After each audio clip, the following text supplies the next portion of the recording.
Hello students, hope you all are doing good. Today we will study chapter 3 Human Reproductive System, and in today's session we will study male reproductive system. So the male reproductive system is located in the pelvic region of the body and it consists of a pair of testes, accessory ducts, some of the glands and external genitalia.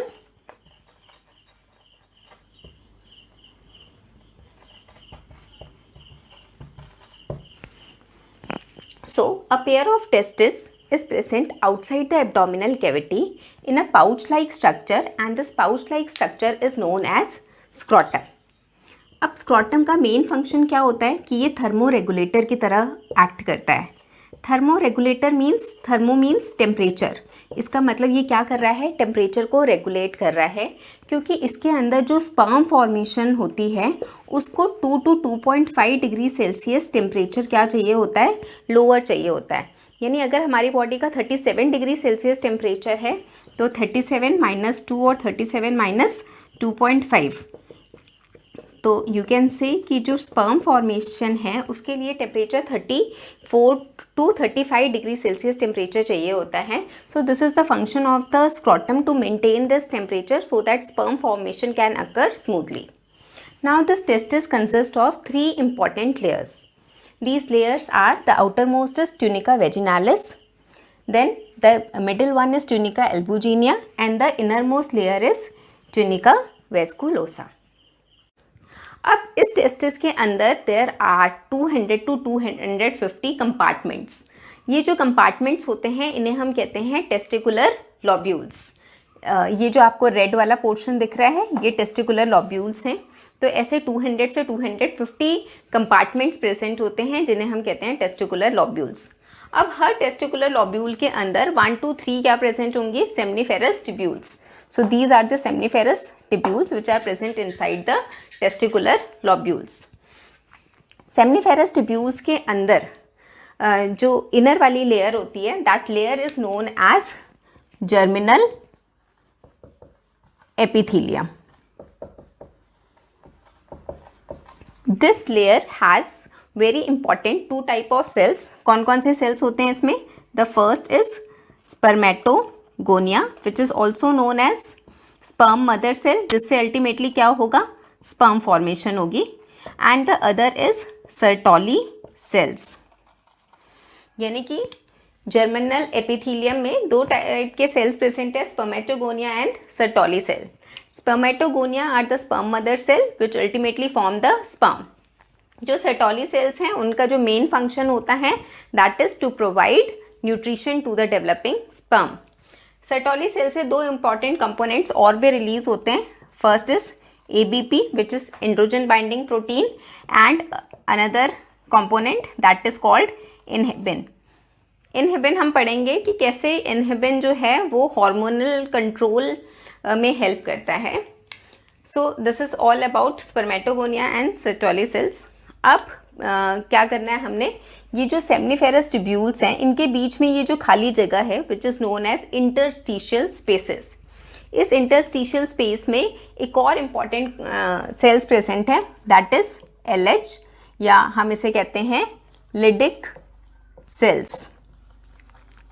ये जो Leydig cells हैं these are very important because they release a hormone which is known as testosterone which is the main androgen which control this whole process of spermatogenesis. अब ये जो Leydig sales होते हैं ये कहाँ प्रेजेंट होते हैं, इंटरस्टिशियल स्पेसेस में प्रेजेंट होते हैं.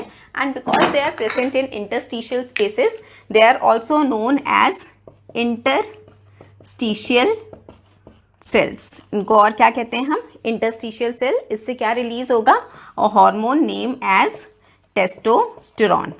जो टेस्टोस्टेरॉन है वो क्या क्या कंट्रोल करेगा, the first is spermatogenesis control करेगा. स्पर्मेटोजेनेसिस मतलब process of formation of sperms from sperm mother cell.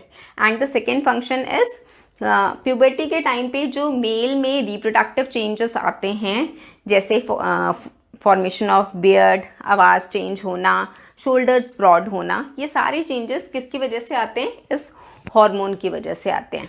तो इसका पहला फंक्शन हो गया स्पर्मेटोजेनेसिस और दूसरा फंक्शन हो गया to control the secondary sexual characters in male. This is all about seminiferous tubules. अब सेमनीफेरस टिब्यूल्स में स्पर्म की फॉर्मेशन हो गई, उसके बाद ये स्पर्म्स कहाँ पर आएंगे? रेटी टेस्टिस में। यहाँ पर देखो ये सारी सेमनीफेरस टिब्यूल्स जॉइन होके एक नेटवर्क बना रही हैं। This network is known as rete testis.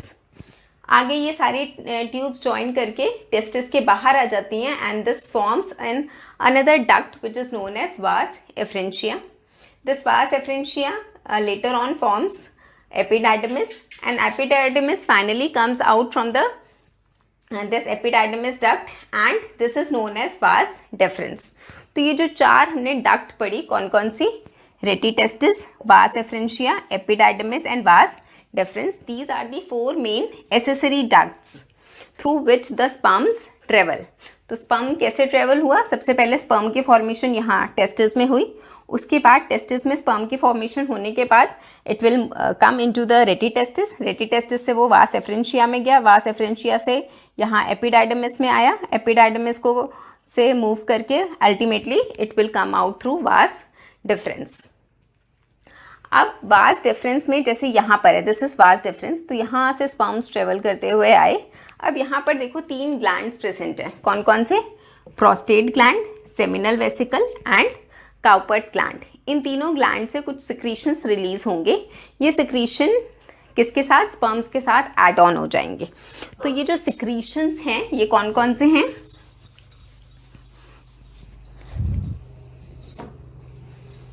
सबसे पहले हम करते हैं किसके बारे में? प्रोस्टेट ग्लैंड के बारे में। तो जो प्रोस्टेट ग्लैंड है इसका जो सिक्रीशन होता है that is alkaline in nature. Alkaline क्यों होता है? क्योंकि जो फीमेल रिप्रोडक्टिव ट्रैक्ट है उसका जो एनवायरनमेंट है वो कैसा है? एसिडिक है। तो एसिडिक एनवायरनमेंट में अगर स्पर्म्स जाएंगे तो बहुत सारे स्पर्म्स डैमेज हो जाएंगे। उस एसिडिटी को न्यूट्रलाइज करने के लिए इसका नेचर कैसा होता है? इससे जो सिक्रीशन निकलता है that is alkaline in nature. Second इसमें प्रेजेंट होते हैं प्रोस्टाग्लैंडिन्स। प्रोस्टाग्लैंडिन्स क्या करते हैं? It will stimulate uterine contractions, uterus को कॉन्ट्रैक्ट करेंगे so that the sperm can easily move towards the fallopian tube, यानी स्पर्म की मूवमेंट में हेल्प करेंगे। प्रोस्टाग्लैंडिन्स के अलावा इसमें कुछ होती हैं क्लॉटिंग प्रोटीन्स। क्लॉटिंग प्रोटीन्स क्या करती हैं? इजैकुलेशन के बाद, जैसी इजैकुलेशन होती है स्पर्म की यहाँ से यूरेथ्रा से, तो वो उसको क्या कर देते हैं? स्पर्म को कोगुलेट कर देते हैं। तो this is the function of clotting proteins. Then let's move to the next which is seminal vesicle. अब सेमिनल वेसिकल से भी क्या होगा? कुछ सिक्रीशंस निकलेंगे which will add into the sperm. तो जो सिक्रीशन निकलता है उसमें सबसे पहले एक एसिड्स होते हैं which is a sperm nutrient. तो न्यूट्रिएंट हैं तो it will nourish the sperms. Plus इसमें कुछ प्रोस्टाग्लैंडिन्स भी होते हैं, जो प्रोस्टाग्लैंडिन्स अगेन उनका फंक्शन सेम है कि it will stimulate the uterine contractions. अब हम करते हैं काउपर्स ग्लैंड, जिसको हम बल्बो यूरेथ्रल ग्लैंड भी कहते हैं। तो ये जो काउपर्स ग्लैंड है इससे जो सिक्रीशन होगा this is alkaline in nature. और इसमें एक और इम्पॉर्टेंट कंपोनेंट होता है जिसे हम कहते हैं म्यूकस। म्यूकस का काम होता है कि ये लुब्रिकेट करे। लुब्रिकेट कैसे? जैसे जब स्पर्म यहाँ से रिलीज हो रहे हैं फाइनली, तो जब यहाँ से वो टच करेंगे तो फ्रिक्शन होगी, उस फ्रिक्शन से बहुत सारे स्पर्म्स डैमेज हो जाएंगे। तो उस फ्रिक्शन को कम करने के लिए, ताकि स्पर्म डैमेज कम हो, ये म्यूकस प्रेजेंट होता है। So this is all about the secretion from prostate gland, seminal vesicle and Cowper's gland। ये सारे secretions sperms के साथ add on हो गए। अब यहाँ पर जो हमारा sperm plus all these secretion, तो यहाँ पर क्या जो move कर रहा है that semi fluid liquid is known as semen। This is finally released from urethra and urethra के through during copulation it will reach the female reproductive tract. So once again हम कर लेते हैं कि कैसे कैसे स्पर्म की मूवमेंट हुई। सबसे पहले स्पर्म की फॉर्मेशन यहाँ हुई, यहाँ टेस्टिस के अंदर से वो डक्ट्स में मूव करना स्टार्ट हुआ। डक्ट्स में सबसे पहले हमने किया रेटी टेस्टिस, फिर वास एफरेंशिया, एपिडाइडमिस और फिर वास डेफरेंस। ये जो एपिडाइडमिस है this is also very important. Important क्यों है? क्योंकि यहाँ पर स्पर्म की मैच्योरेशन होती है। इट एक्वायर इंक्रीज्ड मोटेलिटी, यानी कि मूवमेंट करने की जो इसकी कैपेसिटी है वो बढ़ जाती है। उसके बाद वो वास डिफरेंस में जाएगा। These are the 4 ducts. Vas deferens, this is the vas deferens. यहाँ से मूव करता हुआ it will come out from this portion of is known as ejaculatory duct। तो ejaculatory duct में वो पहुंचा। ejaculatory duct से पहले हमारे पास 3 ग्लैंड है। कौन कौन से? Prostate, seminal vesicle and Cowper's gland. इन तीनों के सिक्रीशन हमारे स्पर्म्स में ऐड हो गए। This collective fluid is known as semen and during copulation this semen is released out through penis and you can say through ultimately urethra। अब हम करते हैं हमारा जो 4th स्ट्रक्चर था which is external genitalia which is the penis। तो penis is the male copulatory organ present in the male and it has some special compounds which help in the erection of the penis। इसके आगे ये जो loose fold of skin है this is known as foreskin या purpose। This is all about the structure of human male reproductive system। Now we will going to study the hormonal control of this male reproductive system। Yeah, तो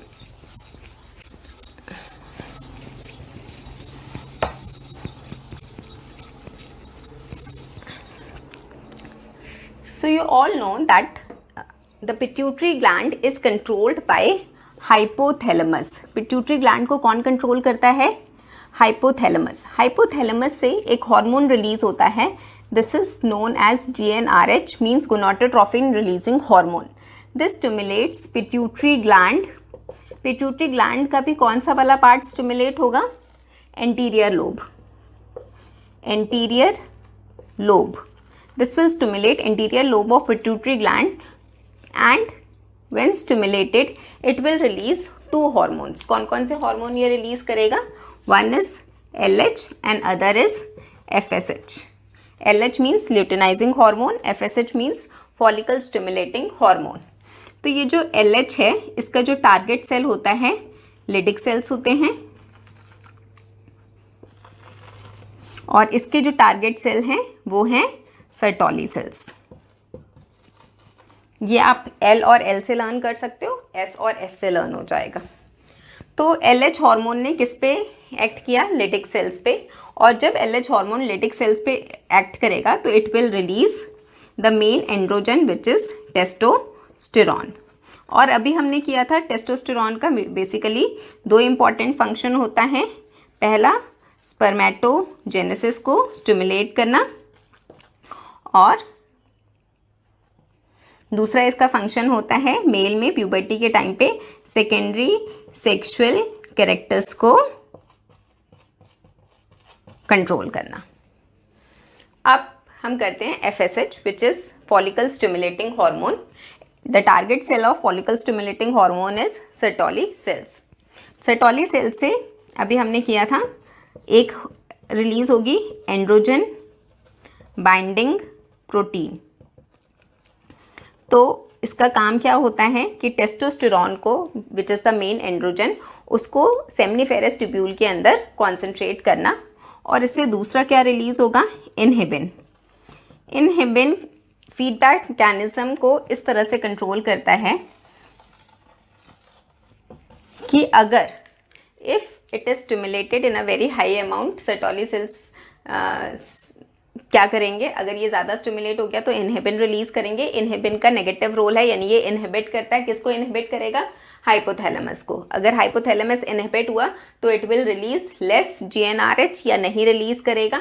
अगर ये नहीं release हुआ तो pituitary gland जो stimulate है वो inhibit हो जाएगा और इन दोनों की सिक्रीशन कम हो जाएगी। और similarly this also work in this manner.